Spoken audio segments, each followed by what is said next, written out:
measures to secure future supplies at more affordable rates.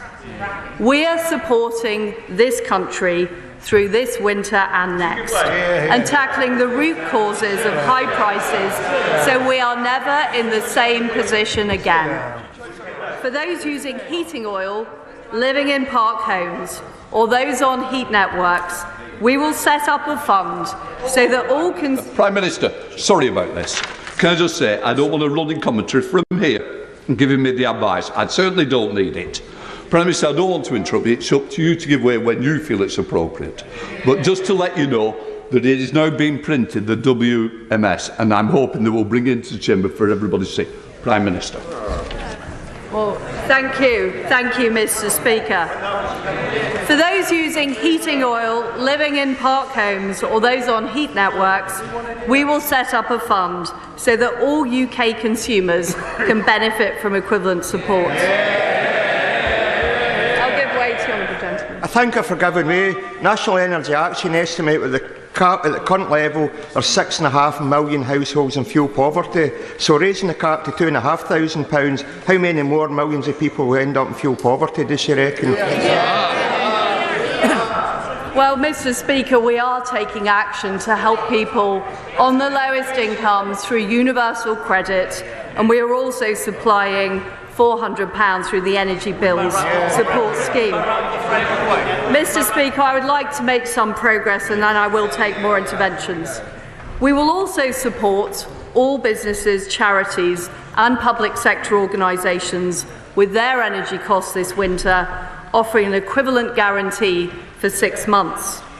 After those 6 months, we will provide further support to vulnerable sectors such as hospitality, including our local pubs.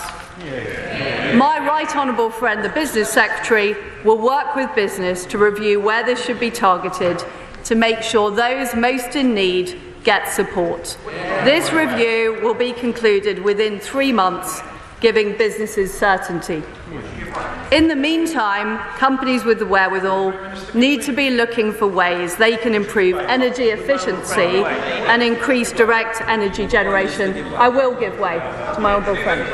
I'm grateful to the Prime Minister giving way, and I commend her on the speed with which she and her new team really grip this challenge that's facing the country. And doesn't it demonstrate, Mr. Speaker, that Conservative governments do not stand by while millions of people on low incomes are threatened by the measures she's taken? Well, my honourable friend is absolutely right. I recognise that people are struggling with their energy bills, and that is why I have brought forward this debate as soon as possible to give people reassurance ahead of this winter that energy bills are going to be affordable. And we will be bringing forward emergency legislation to deliver this policy. My right honourable friend, the Chancellor of the Exchequer, will set out the expected costs as part of his fiscal statement later this month. And I can tell the House today that we will not be giving in to the Leader of the Opposition who calls for this to be funded through a windfall tax. That would undermine the national interest by discouraging the very investment we need to secure homegrown energy supplies. If the honourable members will allow me to make a bit more progress, I may be able to answer their questions before they've asked them. But, Mr. Speaker, the party opposite need to understand... Prime Minister. Sorry, Prime Minister. A point of order, Kevin Brennan. Copies have been made available to some members of the written ministerial statement, but there aren't enough for everybody. Is it possible, if I might finish this point of order, is it possible that sufficiently so that we can all see it?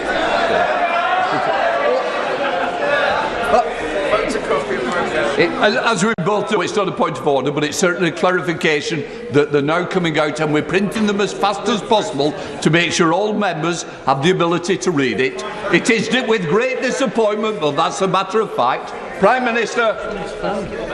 Prime Minister. Instead of that approach, we are taking an approach which is pro-growth, pro-business and pro the investment we need for our country's energy security. I will give way. Very grateful to the Prime Minister. Does she agree that we are too short of energy but have plenty of taxes? And does she agree that if we had an oversupply of taxes, as the party opposite wants, we'd have less supply of the things we were taxing? Well, my right honourable friend makes an extremely good point. The reality is we can't tax our way to growth. And the policy I am setting out today is all about helping people with their energy costs, as I promised, and making sure that we have the long-term energy supplies that we need for our country. I'll give way to the honourable gentleman at the back. Thank you to the Prime Minister for giving way. Just 6 months ago, households faced energy bills of £1,300. We are today being told that fixing prices at £2,500 is the best that the government can do. It's not. So why is the Prime Minister putting private energy profits ahead of people at this crucial time?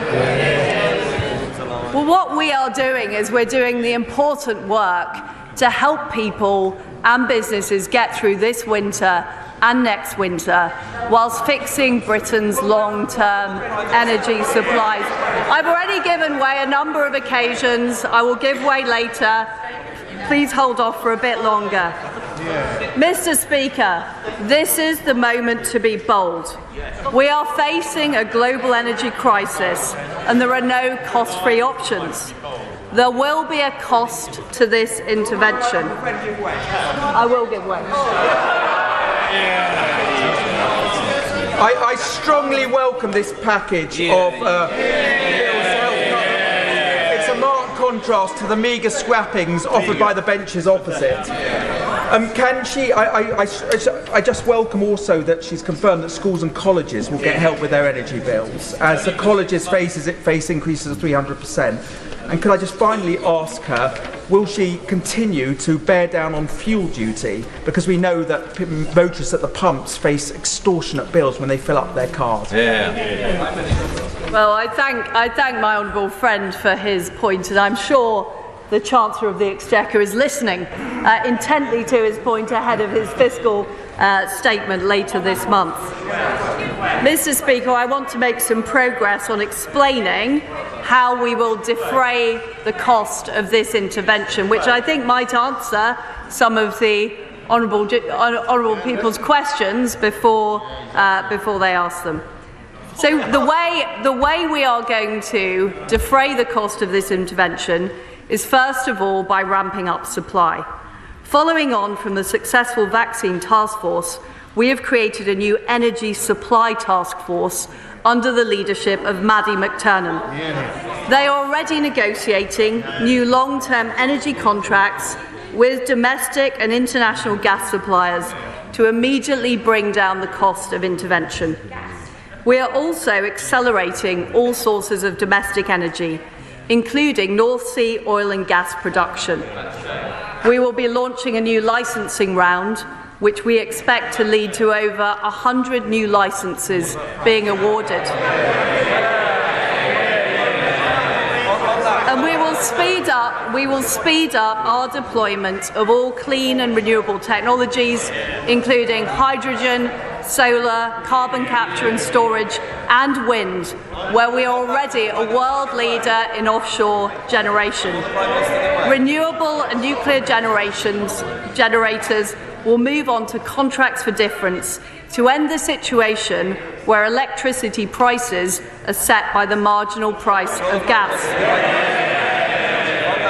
This will mean that generators are receiving a fair price, reflecting their cost of production, further bringing down the cost of this intervention. I will give way to my honourable friend.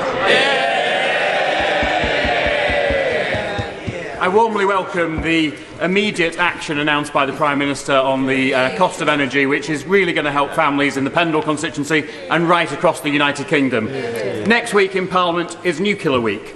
So will she join with me in supporting the rollout of small modular reactors championed by Rolls-Royce? Rolls-Royce, who have 2 sites in my constituency. We need this technology now, so we should go further and faster to drive forward the nuclear programme in this country. Well, my honourable friend is absolutely right. Small modular reactors are a very important part of our energy mix. They're produced here in the United Kingdom. They will help boost growth as well as boost our energy security. And secondly, I will take a few more interventions in a few minutes, but please let me make progress on my speech. Secondly, today's actions will deliver substantial benefits to our economy, boosting growth, which increases tax receipts and gives certainty to business. This intervention is expected to curb inflation by up to 5 percentage points, bringing a reduction in the cost of servicing government debt. Thirdly, I'm announcing today that with the Bank of England, we will set up a new scheme worth up to £40 billion to ensure that firms operating in the wholesale energy market have the liquidity they need to manage price volatility. This will stabilise the market and decrease the likelihood that energy retailers need our support, like they did last winter, by increasing supply, boosting the economy and increasing liquidity in the market. We will significantly reduce the cost to government of this intervention. I will give way.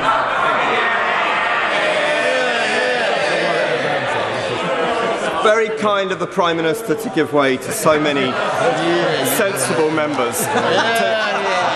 Today is clearly a big intervention, and the government is, as she promised, wrapping its arms around my constituents, as we did during the pandemic, and looking to the future. Can she confirm that the plans are primarily about domestic supply rather than imported reliance, and therefore in line with the commitments, the important commitments that we made at COP26 in Glasgow and the path to net zero that we made in our manifesto 3 years ago? Well, I am completely committed to net zero by 2050, and I'll be saying more about how we will be achieving that later on in this speech. Mr. Speaker, as well as dealing with the immediate situation we face, we are also dealing with the root causes. I'll give way to the honourable gentleman. Very grateful for Prime Minister Way, and can I welcome her to her place and hope she will work with opposition parties in the national interest. But can she confirm that her announcement today will still see the energy bills of struggling families rising by another £500 next month, and that this winter they will be paying energy bills twice the bills that they paid last winter?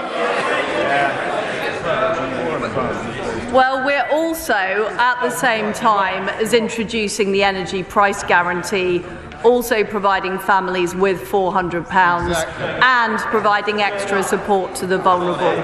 So vulnerable families will be receiving that extra support. But, Mr. Speaker, I want to move on to why we are in the situation we are in now. And the fact is that energy policy over the past decades has not focused enough on securing supply. There is no better. I don't know why, Mr. Speaker, I don't know why the honourable gentleman is laughing. He is partly responsible for this.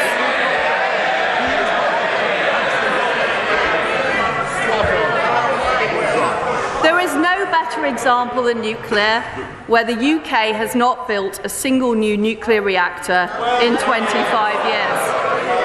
And it's not just about supply.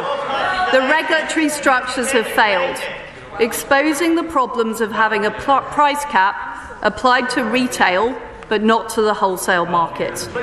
All of this has left us vulnerable to volatile global markets and malign actors in an increasingly geopolitical world. And that is why Putin is exploiting this situation by weaponising energy supplies as part of his illegal war on Ukraine. I'll give way to the honourable gentleman.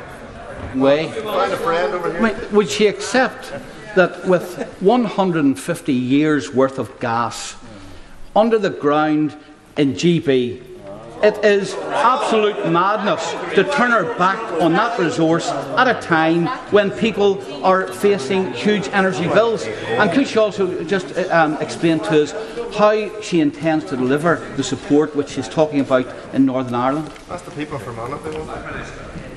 Well, I do agree with the honourable gentleman. I'm coming to the point about shale gas in a minute, but I can assure him that this policy will apply in Northern Ireland, and those benefits will be open to the people of Northern Ireland as part of the United Kingdom. So, as well as the action that I am announcing today, we will use these 2 years ahead of us to make sure that the United Kingdom is never in this situation again. So I will be launching 2 reviews. Firstly, a review of energy regulation to fix the underlying problems. We want a new approach which will address supply and affordability for the long term. Secondly, we will conduct a review to ensure we deliver net zero by 2050 in a way that is pro-business and pro-growth. And this review will be led by my right honourable friend, the member for Kingswood. I will give way. Can I firstly, on behalf of the people of South Leicestershire, welcome my right honourable friend to her role. She mentions Putin. Whilst the measures that she's announcing today are incredibly welcome for my constituents and all our constituents to protect, and particularly the poorest and most vulnerable in society, will she give an assurance today that her government will continue to stand firm against the appalling and brutal actions of Putin and his thuggish regime? And will she tell the British people honestly that we are in for a difficult winter, notwithstanding the challenges that face us? Well, my honourable friend is right. The reason we are in this difficult situation is because of Putin's appalling war in Ukraine. But we do need to make sure that our energy supplies are more resilient and more secure, so we are never in this situation again, and we cannot be subject to global energy prices and the actions of dictators. We are delivering a stable environment that gives investors the confidence to back gas as part of our transition to net zero. It is vital that we take steps to increase our domestic energy supply. I'll make a bit more progress and then I will give way. We will end the moratorium on extracting our huge reserves of shale, which could get gas flowing as soon as 6 months, where there is local support for it. We will launch Great British Nuclear later this month, putting us on a path to deliver up to a quarter of our electricity generation with nuclear by 2050. I'll give way to the Honourable Lady. To the Prime Minister. Last September, I asked the then Business Secretary why the government signed off on the closure of the rough gas storage facility.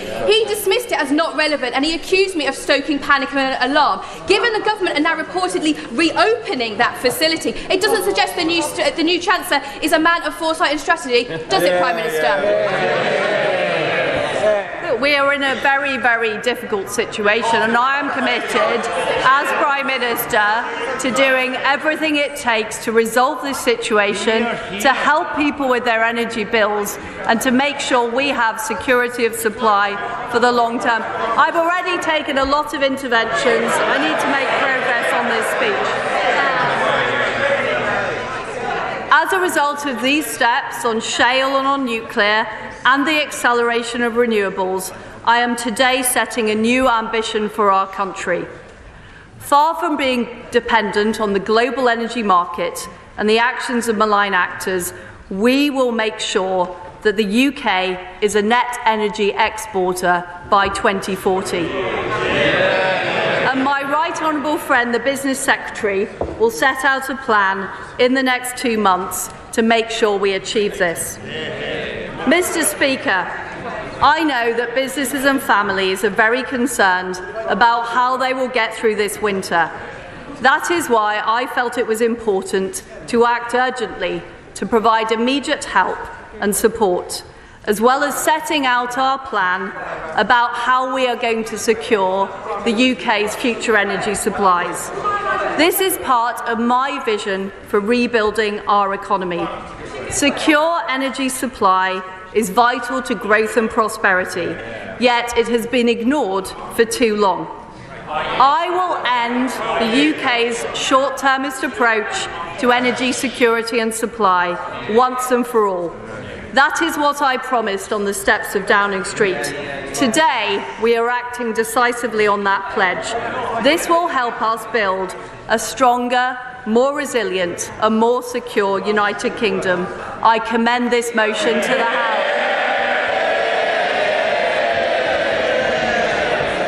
There's a lot of members who wish to get in, so think of others after we've got through the front benches. I now come to the Leader of the Opposition, Keir Starmer. Thank you, Mr. Speaker, and can I thank the Prime Minister for advance sight of her opening speech. We're in the middle of a national emergency. People are really scared, and families don't know if they can warm their homes this winter, and businesses ask if they can keep the lights on. That is why the Labour Party spent the summer fighting for a price freeze, so that no household would pay a penny more on their bills. When we called for it, many people said we were wrong. They pretended that this crisis was something that just affected the poorest, as if working families on average wages could easily shoulder astronomical bills. They dismissed our call for support as handouts. But those objections could never last. The Prime Minister had no choice. No government can stand by while millions of families fall into poverty, whilst businesses shut their doors and the economy falls to ruin. So I am pleased there is action today, and that the principle of a price limit has been accepted. But under our plan, not a penny more on bills. Under this plan, a price rise. But this support, I'll just make some progress and then I will. But this support does not come cheap. And the real question before the House today, the real question the government faces, the political question, is who is going to pay. The Treasury estimates that energy producers could make £170 billion in unexpected windfall profits over the next 2 years. I repeat that, £170 billion in unexpected windfall profits over the next 2 years. I will give way in just a moment. The head of BP has called this crisis a cash machine for his company. And households are on the other end of that cash machine, their bills funding these eye-watering profits. That's why we've been calling for a windfall tax since January. And it's why we want to see the windfall tax expanded now. But the Prime Minister is opposed to windfall taxes. She wants to leave these vast profits on the table with one clear and obvious consequence: the bill will be picked up by working people. She claims that a windfall tax will deter investment. That's ridiculous. These vast profits are not the reward of careful planning. They are the unexpected windfall from Putin's barbarity in Ukraine. There is no reason why taxing them would affect investment in the future. Don't just take my word for it. Asked which investment BP would cancel if there was a windfall tax, the chief executive said none. None. His words, not mine. So the Prime Minister's only argument against the windfall tax falls apart at first inspection, laying bare that she's simply driven by dogma, and it's working people that will pay for that dogma. I will give way. Does he accept that this government has already introduced a windfall tax, and energy companies today are paying 65% on their profits? What would he rather see that tax set at? We'll be happy until it's 100%. He wants 100%. We're talking about what happens this winter and next. And if he doesn't understand, I'll tell him so. Every pound the Prime Minister's government refuses to raise in windfall taxes, which is leaving billions on the table, is an extra pound of borrowing. That's the simple, straightforward argument. Every pound she leaves on the table is an extra pound of borrowing, loading the burden of the cost of living crisis onto working people who will have to pay back for years to come. Will my right honourable friend give I will. I'm grateful to my right honourable friend. The Prime Minister has been careful to frame her guarantee in terms of her refusal to tax. But is she not going to have a problem explaining to the British people how a levy on their bills in the future to repay the borrowing is not actually a tax? I'm grateful for that intervention. This is the basic political divide. They want to protect the excess profits of the oil and gas and energy group, the excess profits. We want to protect working people. Mr. Speaker, I will give way. I'm very grateful to him for giving way, and this Saturday myself and many members of the Chesterfield Labour Party will be out meeting voters in Chesterfield, and if any of them haven't been paying attention this week, they might still say you're all the same. But isn't it absolutely clear now that there is a clear divide? Every voter that I knock on the door, they will know political parties have a choice. They've chosen to be on the side of the energy generators. We've chosen to be on the side of bill payers. Well, I'm grateful for that, and I'll be absolutely amazed if members opposite haven't picked this up. Ask voters whether they think that it's fair that they pick up the bill, or those companies that made profits they didn't expect to make, and there's only one answer to that question. It's a very simple question of whose side are you on? And I'm afraid this isn't a one-off, because not only is the Prime Minister refusing to extend the windfall tax, she is also choosing to cut corporation tax. An extra £17 billion in tax cuts for companies that are already doing well. That means handing a tax cut to the water companies polluting our beaches, handing tax cuts to the banks, handing a tax cut to Amazon. She's making that choice, even though households and public services need every penny they can get. Working people are paying for the cost of living crisis. Stroke victims wait an hour for an ambulance, and criminals walk the streets with impunity. It's the wrong choice for working people. It's the wrong choice for Britain. I will give way. I thank my right honourable friend, and it seems that the government has decided to deal with this energy crisis off the backs of ordinary, hard-working Brits and load huge levels of debt on future generations rather than properly taxing the billions of pounds of excess profits for energy companies.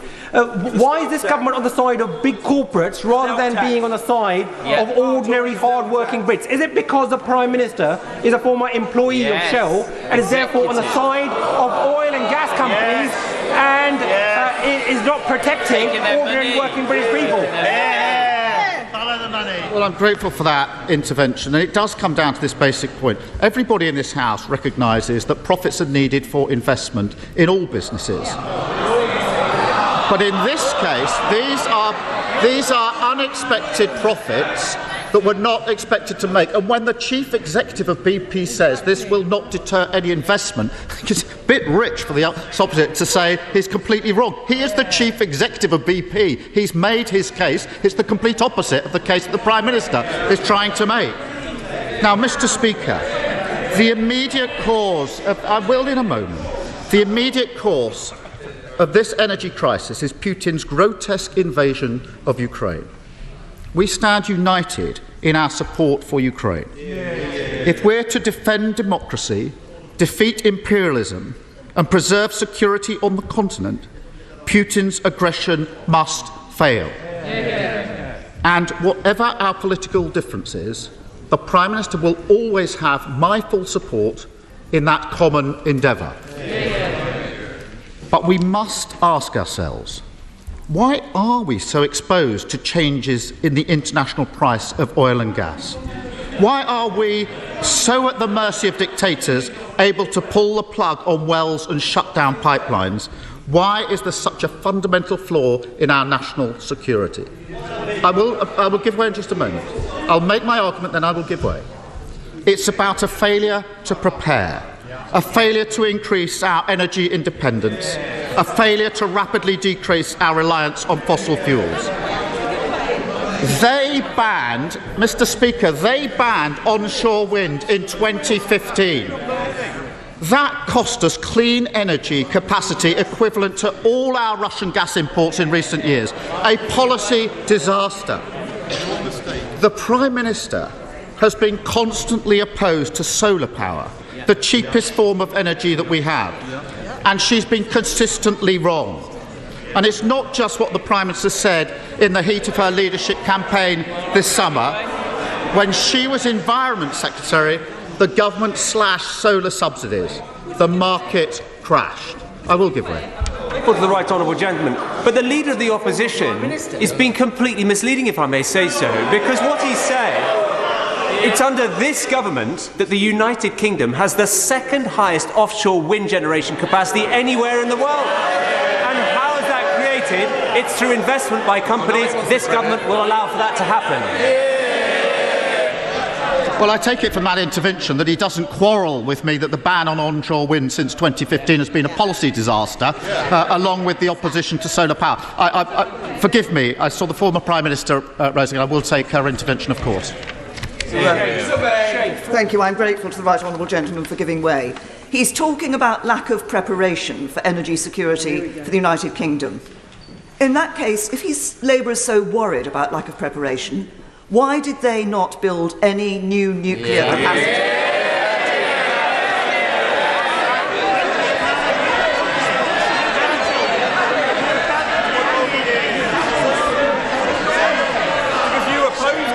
Mr. Speaker, I'm grateful for that intervention. Let me deal with it in full, because it's a very important point, because nuclear is vital to our future and a new generation of power plants should have been built by now. Yesterday, the Prime Minister tried desperately to blame Labour, and that intervention goes to this point. I remember the exchange across this dispatch box in 2006 in which Prime Minister Blair said, "I'm pro-nuclear." And the Leader of the Opposition, David Cameron, didn't know where to look. If you haven't seen the clip, have a look. I'm pro-nuclear. David Cameron didn't know where to look. The uncomfortable truth for members opposite is this. The last Labour government gave the go-ahead for new nuclear sites in 2009. In the 13 long years since then, not one has been completed. Let me turn to home insulation, which I will give way. To the right honourable gentleman. Tony Blair may have said he was pro-nuclear, but he didn't actually build any nuclear power stations. But let me ask him about the windfall tax. The £170 billion he talks about, from my understanding, most of that is not profits of UK companies. It's energy supplied to the United Kingdom, but it's not within our ability to tax it. And secondly, we already have a windfall tax. We're already taxing those profits at 65%. How high does he want a windfall tax to go?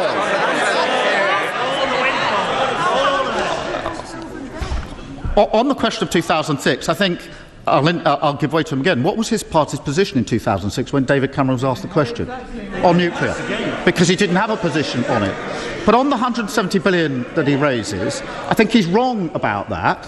But if there is any doubt, I'd invite the Treasury to disclose the documents about this so that we can all see them and evaluate them. Because I think I'm right and I think he's wrong. But if the documents could be made available, we can all look at that £170 billion. Mr. Speaker, I will give way. But isn't the bigger point that there's a simple choice about how you pay for it? It either all goes on borrowing and ordinary families and on the never-never for this country, or at least some of it is charged in a windfall tax on unearned and unexpected income, which Putin has basically put into the pockets of Shell and BP. That's the fundamental choice, isn't it? That is the fundamental choice. It's the fundamental divide in this House. Let them defend their position to protect those excess profits, and we will defend our position of standing up for working people. I'm going to make some progress. Mr. Speaker, I've taken a lot of intervention. I'm going to make some progress. Let me turn to home insulation, which reduces energy consumption like nothing else. We have the draftiest homes in Europe. The last Labour government set about fixing that. Then the party opposite said, cut the green crap, and the whole project all but collapsed. Installation rates down by 92%. Utterly short-sighted, and it's costing millions of households £1,000 a year on their energy bills right now. No interventions now. The Prime Minister is right to recognise that immediate support needs to be combined with longer-term action.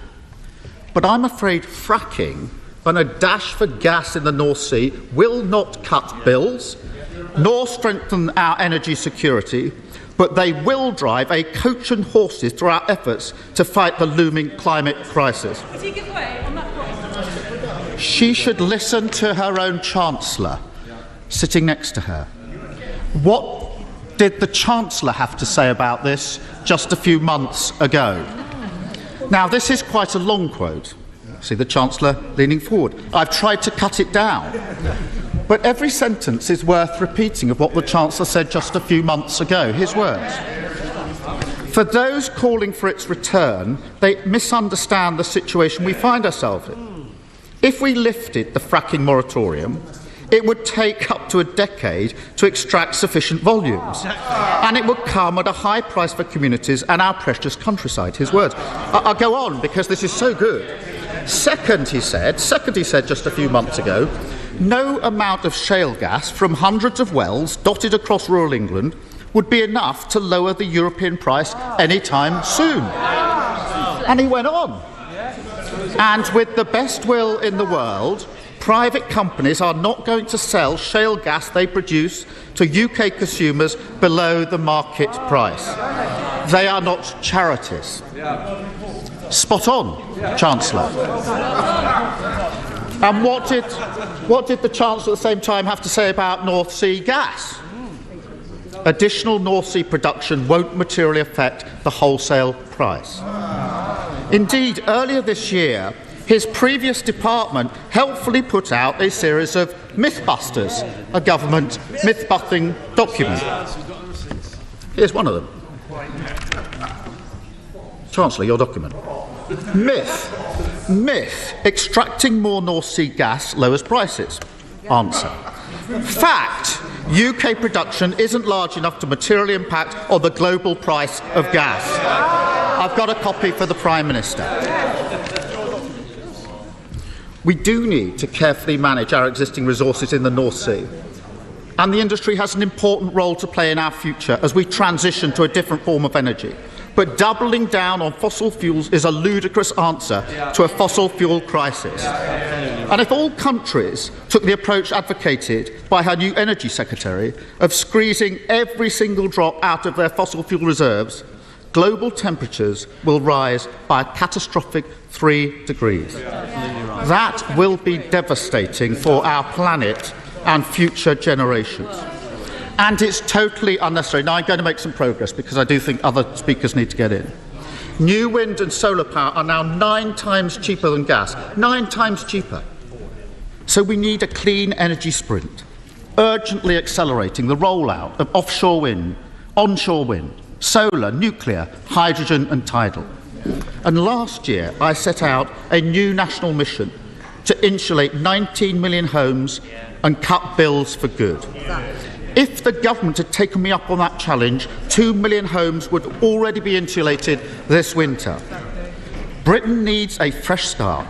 We need a government that will never leave working people to pick up the tab for excess profits of the energy industry. We need a government that plans for the long term, rather than leaving us badly exposed to the whims of dictators. And we need a government that will drive us forward to energy independence, rather than doubling down on fossil fuels. The change we need is not the fourth Tory Prime Minister in 6 years, it's a Labour government. Thank you. Theresa May. Thank you, Mr. Speaker. And I refer the House to my entry in the Members' Register. Can I first of all congratulate my right honourable friend on acting so swiftly to bring forward a package of support for people with their energy bills. There's no doubt, as every member of this House knows, that this is a matter of real concern for people in my constituency and every other constituency who've been concerned about how they're going to keep their homes, and indeed businesses worried about how they can continue to run their businesses. May I also welcome the fact that my right honourable friend has coupled action on energy bills with action on energy security. The vicious further invasion of Ukraine by Russia has indeed shown the necessity of us having our own energy security, although it makes sense anyway. We have made important progress in this over recent years. I refer, of course, to the investment in Hinkley Point C, and I again welcome the commitment that my right honourable friend and the government have made to continuing that commitment to support nuclear energy. And as I pointed out in my intervention, just wait a second. Well, perhaps more than 1 second, but anyway. As I pointed out in my intervention to the Right Honourable Leader of the Opposition, and was emphasised by the excellent intervention by my Right Honourable friend, the member for Forest of Dean, in 13 years of government, whatever the Labour Party might have said, they did not build any new capability. I will give way to I thank her for giving way. On Hinkley Point C, it's going to be at least 4 years late, possibly 5 years late. It's nearly 50% over budget, and EDF have got an eye-watering 35-year contract for a strike rate at £92.50 per megawatt, compared to roughly £40 per megawatt for just 15 years in onshore and offshore wind. She should have scrapped Hinkley Point C when she had the chance, shouldn't she? Can I say to the honourable gentleman that it's high time that the Scottish nationalists actually came up with some practical solutions to these issues, rather than rejecting everything that the government says. I give forward to the I'm very grateful to the former Prime Minister. You know, we're all trying to find energy security. Can I say to her and say to the government front bench, what we should be doing is prioritising tidal. There's an excellent Royal Society report from last year that indicates we can get to 11.5 gigawatts. I'm asking the government to enhance the ring-fence pot from 20 to 50 million. You'll get the baseload you need, and you won't need nuclear energy. Say to the right honourable gentleman, this is actually a rather strange point in my political career, because I actually agree with him about the importance of tidal. And can I also say to him that when I was Prime Minister, I looked very closely over a significant period of time at proposals, particularly for the Severn Estuary, and unfortunately at that time, the price that would have had to have been guaranteed in relation to cost to the consumer was too high. Of course, looking at it today, it could be a very different picture. Now, my right honourable friend outlined a number of steps that the government is taking, and I look forward to seeing the full details of these. But I would like to suggest there are some other measures which will address energy prices and energy security, while capitalising on our high-growth tech sectors, and would also help us to meet our domestic and international climate change obligations. Because there are measures that will save people money that will also help to save the planet. The UK has already shown that you don't have to choose between low emissions and economic growth. You can have both. To achieve net zero, we will need to remove the country's dependence on fossil fuels. My right honourable friend announced a net zero review. Perhaps when he sums up this debate, the Secretary of State could indicate how that net zero review will fit in with the net zero strategy which the government published in advance of COP26 and which many are already working on. So while my right honourable friend has acted swiftly and correctly to help people over these difficult times, it does make sense to accelerate our transition to a low-carbon energy system. And that can be done by, in just a moment, that can be done by speeding up the rollout of low-cost, homegrown, renewable technologies. Former Prime Minister, she said the government's acted correctly, but the government's case is that energy prices are going up because of the war in Ukraine. Therefore, these profits are being earned because of the war in Ukraine. Why is it right to prioritise war profiteering and instead have a stealth tax on households? What is right is to provide support for households who are worried about their energy bills. That's exactly what the government is doing. It's all about. Of course, if we are going to increase our use of renewables, and it is important that the price that people are paying for their electricity reflects the cost of that production and not the cost of gas. And I welcome again the fact that my right honourable friend, no, I'm going to make some progress. I'm going to make some progress on it. Can I say to my right honourable friend that I'm pleased that she's actually indicated that she's going to take action on relation to that particular matter. Can I also say that getting full benefit from this does mean upgrading the UK's power grid infrastructure. Alongside this, we do need to improve the energy efficiency of homes. And this would not just reduce demand for energy, saving people money, but again, it's an element that will help to save the planet. We do need to consider rolling out a significant home insulation programme. There is also, I will give way to my right honourable friend and then I'll give way to them.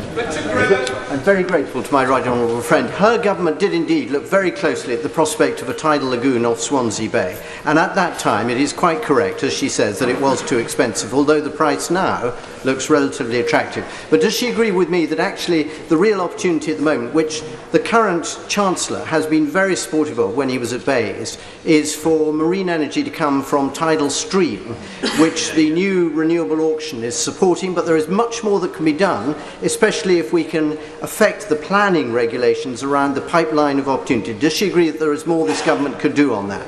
Yeah. I absolutely agree with my honourable friend, and I welcome every opportunity to actually increase the diversity of our supply of energy, and looking at these new opportunities is absolutely a way to do that as well. I said I would give way to the right honourable gentleman. Very grateful, and of course I completely support the tidal lagoon in Swansea, and I hope that that is now a real possibility for us. I hope the Prime Minister would accept that. But I just want to, and I agree with her about insulation. I think I understood the Prime Minister to say earlier that there was going to be protection for public services for just 6 months. Many local authorities, hospitals, schools are facing dramatically increased bills already. Aren't they going to need more support than just 6 months? Say that I think the public sector will be very pleased to hear that the government has taken their concerns on board and is providing support for them. Can I also say, as another step that I think the government needs to take, it should look at regulations, building regulations. We are still building homes with gas boilers. Doesn't it make sense to actually change the regulations? Because those homes will have to be retrofitted in just a very few years' time. And surely it is more cost effective to take action now. On that very point, we should give way I'm very... Before, the Honourable Gentleman had one intervention. What I'm bothered about, there's a lot of people want to get it. I don't want to stifle the debate, but I want to make sure everybody gets a voice. Yes, I apologise, Mr. Speaker, for being generous in interventions. The government is also key to driving greater private sector investment in low-carbon solutions. For instance, by de-risking investment into early-stage technologies. We've already heard about some early-stage technologies in emerging sectors such as hydrogen production. Greater investor certainty cuts the cost of new technology, drives innovation, creates jobs and boosts economic growth. And the government's unequivocal support for this agenda would be a positive signal not just for our green tech industry, but for the ambition of the UK economy more broadly. Now, I'm just about to finish, so people need help with their bills today. That is what the government is providing. But Britain led the world through the Industrial Revolution. If we grasp the opportunity now, we can lead the world in a cleaner, greener form of growth. Hear, hear. We now come to the Leader of the SNP, Ian Blackford. Thank you, Mr. Speaker. Can I say it's a pleasure to follow the former Prime Minister, the Right Honourable Member for Maidenhead. And if I can just reflect back very briefly on the way that she behaved when she was Prime Minister, and I have to say the courtesy that she showed to opposition leaders, whether it was the then leader of the Labour Party or ourselves as a third party. And if I can gently say to the Prime Minister that some of the protocols of making sure that we had advance sight of statements is important, and indeed that we're aware of when the Prime Minister would be coming to the Chamber to speak. I don't know if she's listening to any of that, but it would be helpful if that would be passed on. Mr. Speaker, at the start of the year, we were faced with an energy crisis. By the summer, it was an emergency. Right now, today, we're at the precipice of a humanitarian disaster. Because it's no longer a question of whether to heat or eat, when many households can no longer afford to do either. Would the honourable gentleman give this, let me make some progress on it, and I will. This cost crisis puts livelihoods and lives at risk. And all the while, as this disaster deepened, all summer, the Tories spent all their time desperately fighting amongst themselves, and the public were left desperately waiting for a real cost of living plan. We finally have a plan today, but I fear that when the public absorb the details, it will fall far short of what help they need. Now, we've heard today that the green levies are being scrapped, and that is something that is of deep concern to those of us on these benches, particularly given that the green levies fund the warm discount scheme and, of course, energy efficiency measures for low-income households. And I want to ask the Government to make sure that that support will remain in place for those that need it. But, Mr. Speaker, the sheer scale of those soaring energy bills meant that there was never any question that households and businesses couldn't be able to pay the cost of energy bills. They were and they are unaffordable. If these prices weren't frozen, the bills simply couldn't have been paid. So, freezing prices wasn't really a choice. It's the only political option. And when the current price cap stands at £2,000 with a 54% increase since spring, and many people are already unable to pay, setting the cap at £2,500 isn't an actual freeze. We know too that businesses, especially SMEs, are facing even sharper cost increases than households, and an avalanche of insolvencies and redundancies is forecast. Many businesses simply could not have afforded to stay open. I will give it. Mr. Speaker, I thank the right honourable gentleman for giving way. Reed's Bakery in my constituency, which supplies biscuits to the four corners of the world, is in danger of going bust by Christmas. So can I appeal to the Government, in a spirit of inclusivity, to please look at the letter I've been sent by Reed's Bakery and to see what could be tailored to help a vital business in a remote part of the UK. I agree with my honourable friend, my neighbouring MP, and indeed over the course of the last few weeks I've visited businesses in Ayrshire with my honourable friend, the member for Kilmarnock, and visited another bakery, Brownings, and in fact met with the industry body. And it's clear that bakers in particular are facing real struggles with the rise of energy and other costs, and it's critical that the Government gives the details of what they're intending to support business. I'll take one more intervention, then I'll... Grateful to the right honourable gentleman. On the question of the cap, the Prime Minister indicated that one of our reviews is going to be on regulation. Does the right honourable gentleman think it's time to take a serious look at the operations of Ofgem, and for a regulator, how much support they're giving to consumers, whether it's domestic consumers or businesses? I think it's fair to say that the current regime is not fit for purpose, and it's why we're in the situation that we are today. So an urgent review of that is absolutely required. Mr. Speaker, let me make some progress. Good businesses, profitable businesses, seeing a tsunami of cost increases with energy costs at the core of these, quite simply are facing a fight for survival. It is clear that today's plan does not go nearly far enough to mitigate the expected cost increase facing employers, and the UK Government needs to grasp the scale of this emergency. I wish to say something about the announcement which has just been made about Her Majesty. I know I speak on behalf of the entire House when I say that we send our best wishes to Her Majesty the Queen, and that she and the royal family are in our thoughts and prayers at this moment. I'm going to take no more, just to, if there is anything else, we will update the House accordingly. Thank you. Ian Blackford. Thank you, Mr Speaker, and I'm sure on behalf of all colleagues that we're saddened to hear the announcement that's been made, and the thoughts and prayers of all of us will be with Her Majesty the Queen and indeed with the royal family. Mr Speaker, in reality, the one big political question, the real question, was how today's plan would be paid for and who would pay for it. And ever since the new Prime Minister took office, we've been waiting for these answers. But after all the waiting, it couldn't be any clearer. She set it out very brazenly. The Prime Minister's plan means that the public pays.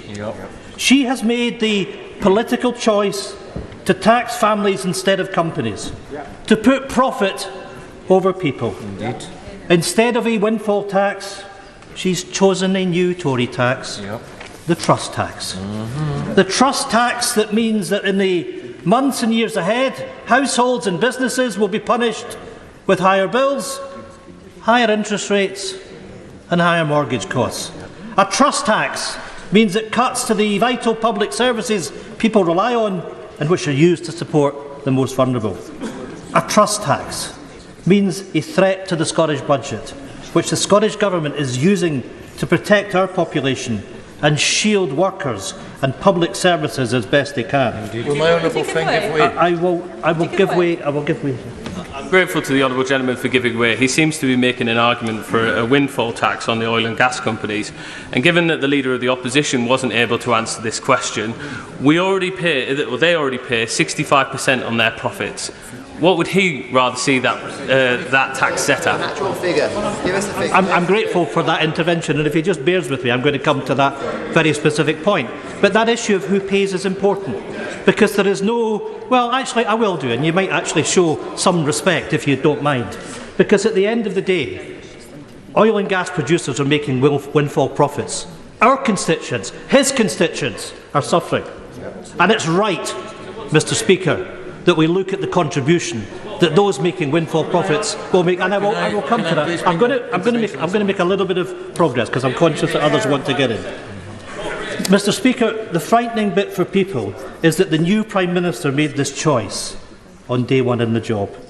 Because on day one, we saw the pound slip to a low not seen since the Thatcher years, knocked by the UK's worsening economic outlook. On day one, our first major decision as Prime Minister will see big business profits prioritised over family budgets. And on day one, we can already predict that the trust tax paid for by households for the years to come will be the Prime Minister's enduring legacy, eating away at household budgets long after she and her party have been voted out of office. If day one was that bad, you couldn't blame people for fearing that the worst is yet to come. Mr Speaker, the decision not to bring in an additional windfall tax is the biggest and the worst political choice in this plan. Because let's look at Shell and BP as an example. Now, I want corporates to be able to be profitable to invest, to create jobs and to finance a green transition. But there is a difference between a fair profit and an excess windfall or excess profit. Mr Speaker, Shell's first half profits were up by 177% to $25.2 billion. Shell were making excess profits to such an extent they brought back shares worth $8.5 billion and declared that they would buy back a further $6 billion worth of shares between July and September. If you want the example of where the excess profit is, Mr Speaker, then there it is. In total, this means that $14.5 billion of excess profits not being invested in green energy projects, money that's been generated from high energy prices, that our constituents and our businesses have to pay. That is the reality. Indeed. Then let's take a look at British Petroleum. Quarter two profits up from $3.1 billion to $9.2, and a share buyback for this quarter of $3.5 billion. You know, Mr Speaker, quite frankly, that will disgust our constituents, that money has been given back to shareholders at a time that people quite simply can't afford to put their heating on. These are global corporates, but we can and should fairly tax their UK activities. So why on earth is the Prime Minister failing to bring in a fair windfall tax? Why are ordinary people right across these islands ultimately going to have to foot these bills? Why does her plan not address that real issue? Mr. Speaker, this energy plan is not only defined by the choice it makes to make the public pay instead of the excess profits of massive corporations. It is also defined by its glaring omissions. Because there is no proper plan to help those that are already struggling. Support needs to be targeted to low-income households and those negatively impacted by spiralling costs, such as unpaid carers, larger households and disabled people. In Scotland, we are already prioritising this support to the most vulnerable. The Scottish Government is doing what it can, freezing rents, banning evictions, freezing train fares, expanding free school meals to primary 6 and primary 7. That's a government acting with compassion. I'd like to thank my honourable friend for making the most valid point, that the working people across these islands will be paying for generations to come for this borrowing, for excess greed, described by the UN Secretary-General as utterly grotesque and immoral, to be making excess profits on the back of fossil fuels. And what I've heard from this government today is more of the same. The question I want to ask is, has the government put any conditions, despite their ideology that profits must be made regardless, have they put any conditions on these excess profits on what they're going to do, an investment to a rapid transition so it saves all our future generations from the climate catastrophe? Well, my honourable friend is absolutely right, and in the context of this, we're doing what we can with the devolved powers that we have. And let me say to the government that one of the things that we have done is introduce the game-changing Scottish Child Payment, which will be increased to £25 a week, lifting 50,000 children in poverty out of poverty in Scotland. I need to make progress, but we're all too aware that this is nowhere near enough to mitigate the effects of this crisis, because most of the key economic levers lie here at Westminster. So, if the new Prime Minister is serious about helping everyone through this winter, she should at the very least lift universal credit by £25 a week. Whilst I welcome the remarks of the Prime Minister on those on off-grid, we must be given clarity over support for those across swathes of rural Scotland who are reliant on oil heating and who are not subject to the price cap. Clarity is also needed to those who have accepted fixed-term contracts at a higher rate in a bid to weather the storm. They must be allowed to switch to benefit from the support that's been put in place. And crucially, vital support for the most vulnerable must go hand in hand with the UK Government to increase budgets of the devolved administrations or grant them greater powers to borrow so that they can do more to help all public service workers and the most vulnerable. I will give way to... I'm grateful to the right honourable gentleman who's making a very broad and apposite speech. He was challenged on the rate of tax that he believed was appropriate, but of course he will also know that prior to the introduction of the windfall tax, the UK had the lowest tax rate of any oil and gas producer in the world. 65%, which is what he was challenged on, is actually 6 percentage points below the average of all producers in the world. So even if you were prepared to go to the global average, it would still mean that relief could be given to taxpayers in this country.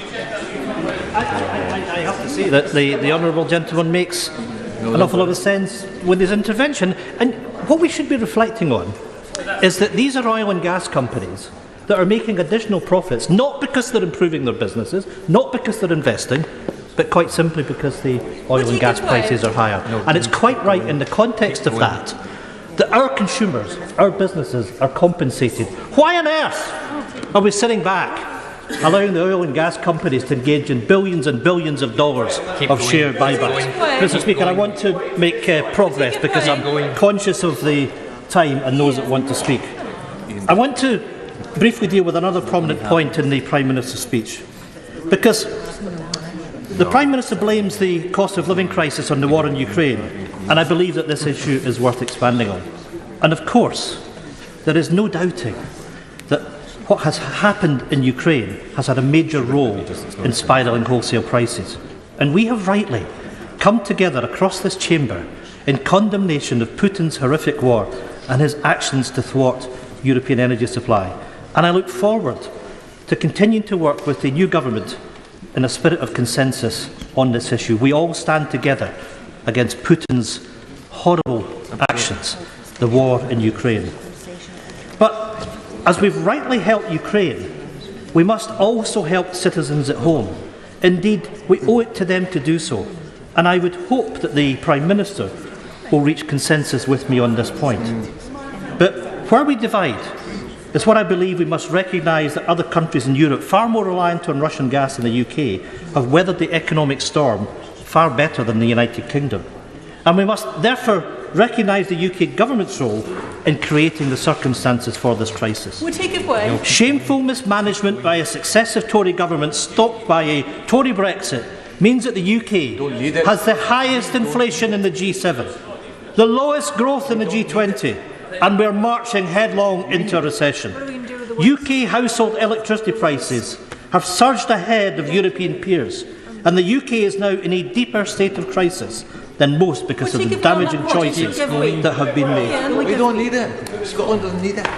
It's actually. I thank the honourable gentleman for giving way. Does he share my view that for my constituents in North Ayrshire and Arran, the most important aspect of this announcement today is that as they were waiting to hear of help with their fuel bills as they live in difficulty, what they've been told today is that their fuel bills will rise and they will be bitterly disappointed by this, and nothing has been offered to them today. Does he agree with that disappointment? Yes, I do. And of course we need to reflect that these energy bills in Scotland are rising in an energy-rich Scotland.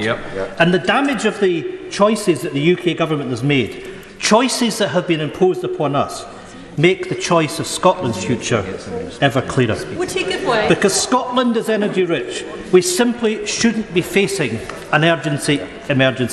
Mr Deputy Speaker, it may surprise some in this House, but Scotland produces 6 times more gas than we consume, and almost 100% of our entire electricity production comes from renewables. That's not attention-seeking, Prime Minister. These are the facts. Scotland has the energy, we just simply don't have the powers. We are stuck in a UK market that prices our electricity based on the price of wholesale gas, and the power to change the system lies with Westminster. I thank him for giving way, and of course he'll also know that although we are producing almost 100% of our energy from renewable sources, the grid connection charges that are £7.36 per megawatt hour compared to 40 pence per megawatt hour in England doesn't help further investment. Incredible. We need these grid connection charges to be reduced, because my constituents want to know, when they can see windmill or wind turbines outside their windows, why are their prices going up? Well, again, my honourable friend makes a very, very important point. We're being ripped off on Scotland's ability to deliver green renewable energy. But it's even worse than that, because for those of us that live in the north of Scotland, because we have a regional distribution market, we pay a premium for the electricity that was sent south. We then have to pay the highest prices to get it back. That's the cost to people in Scotland of Westminster's control of our energy market. So what is needed, most crucial of all, and what is glaringly lacking in this energy plan, is fundamental overhaul of the energy market to break the link between cost of gas and the price of renewable and low-carbon electricity.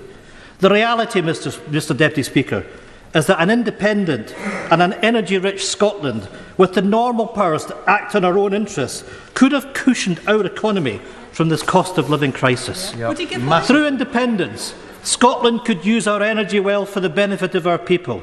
So for households and businesses in Scotland, the cost of living crisis is literally the cost of living with Westminster. It is a cost we can no longer afford, and it is a price we are no longer willing to pay.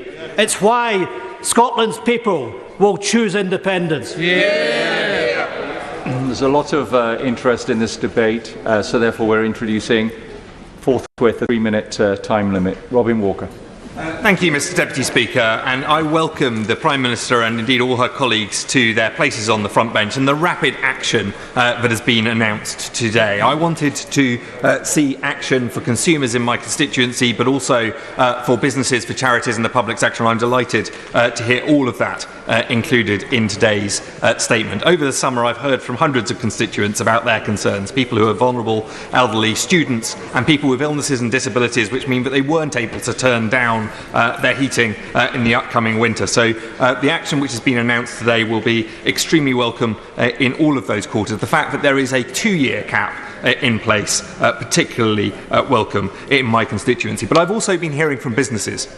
And I've been very, very concerned at some of the costs facing pubs, hospitality businesses, manufacturers in my constituency. Indeed, as long ago as last year, I was writing to the then Business Secretary, now Chancellor, about high-energy manufacturers such as aluminium extrusions businesses, Superform and Aeromet in my constituency, and about some of our largest manufacturers, Worcester Bosch and Mazak, and the impact of energy costs on them. So I'm delighted that today's announcement also means help for businesses with energy. And of course, that help for businesses with energy is also, in the long term, help for consumers. I look forward to hearing more about the urgent work going on to support the hospitality sector, which is so important in all of our constituencies. And even retailers have been affected by these issues. I was hearing from a wonderful independent retailer in Worcester, Toys and Games of Worcester, that their energy bills were going up by as much as 400% they expected later on this year. I hope that this intervention today will mean that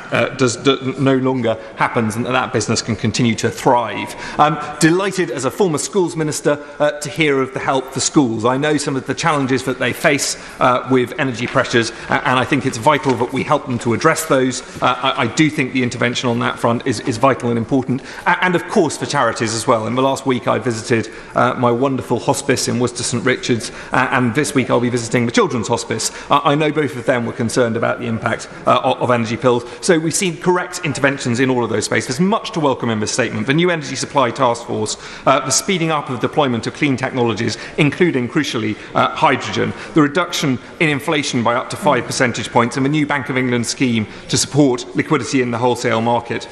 A review to ensure net zero can be met in a way that supports business and is pro-growth, which I'm delighted to hear is taking place under my honourable friend and sometime lookalike for Kingswood.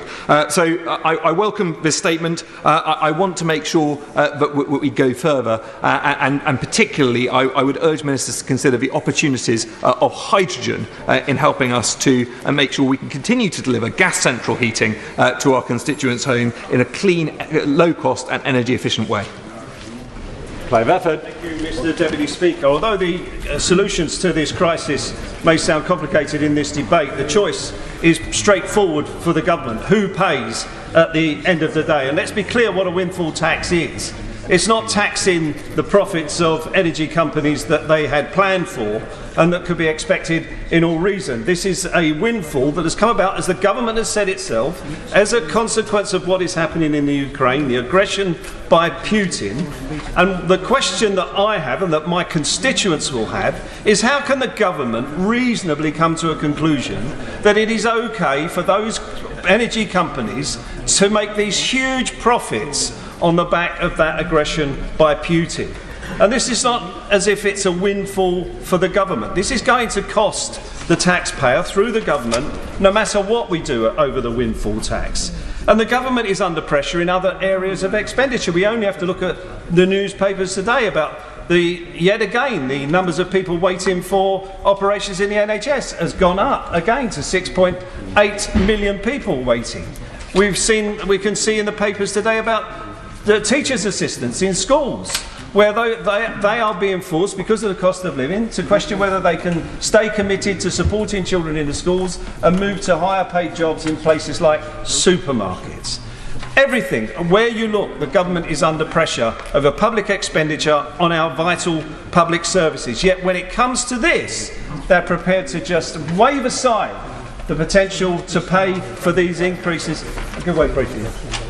Thank you, Mr Deputy Speaker. I'm grateful that he mentions the case of teaching assistants, because I actually had a teaching assistant contact me recently, and there are many, many low-paid workers and many others on moderate incomes who will be staggered by the government's decision today to put the interests of energy companies ahead of normal families. Absolutely, my honourable friend is absolutely right, and so the government is morally wrong to turn its back on this windfall tax when it clearly is under financial pressure in other areas of public expenditure. But I wanted to raise just one specific issue relating to my constituency, and this brief contribution I can make to this debate. And I have a craft bakery that has survived for 100 years. It's about to celebrate its centenary. It's been run by 6 generations of the same family. It kept feeding people in my constituency. I wasn't the MP at the time, I was today, but during the Second World War. So even the Luftwaffe couldn't shut down this bakery. It employs 20 members of staff, and now it's trying to renegotiate in an industry that is really heavy in the use of energy. It is trying to renegotiate its energy contracts, and it is facing increases in those contracts of 300–400%, and it's negotiated them now. And in the statement that we've had published, and that's it, by the way, that's the sheer length of this statement in this important crisis. That's the amount of the government's statement today. 200 words. They are facing negotiations now, but this statement says that there will be assistance equivalent to that given to individuals for businesses guaranteed for 6 months. And the Prime Minister, I wrote the words down, said that businesses would be given some idea of what assistance they will get in 3 months. Well, they're negotiating now. I mean, we got no clarity from the Prime Minister in her statement. It was like she was making a Queen's speech, my government will. But she gave us no detail on actually what these government ministers will be doing. And one of the things I want to guarantee on is if we're going to get a financial statement from the government next week, or towards the end of this session before we break again for conferences, will there be a proper debate in here on that financial statement as we're required to have? Or will the government avoid scrutiny yet again? Because that's been a repeated action by the government. Mel Stride. The Speaker, and I rise to broadly welcome these measures.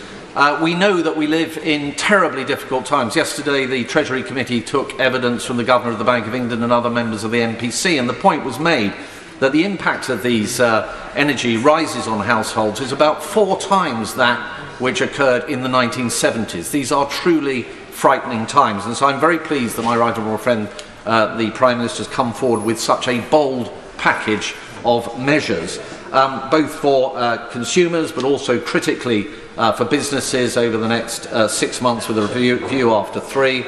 I was pleased to see the Bank of England facility, the liquidity facility for energy businesses, totalling 40 billion, which I think would be very important in terms of the functioning of the marketplace, and also this critical commitment to review the way in which the pricing of our electricity is determined, whether it be in relation to gas or the actual underlying costs of alternative means of energy production. I did want to focus briefly, Mr. Deputy Speaker, on the macroeconomic issues here, which are easy to overlook. This is a huge intervention. The Prime Minister detailed that the Chancellor would come forward with those costings at the emergency fiscal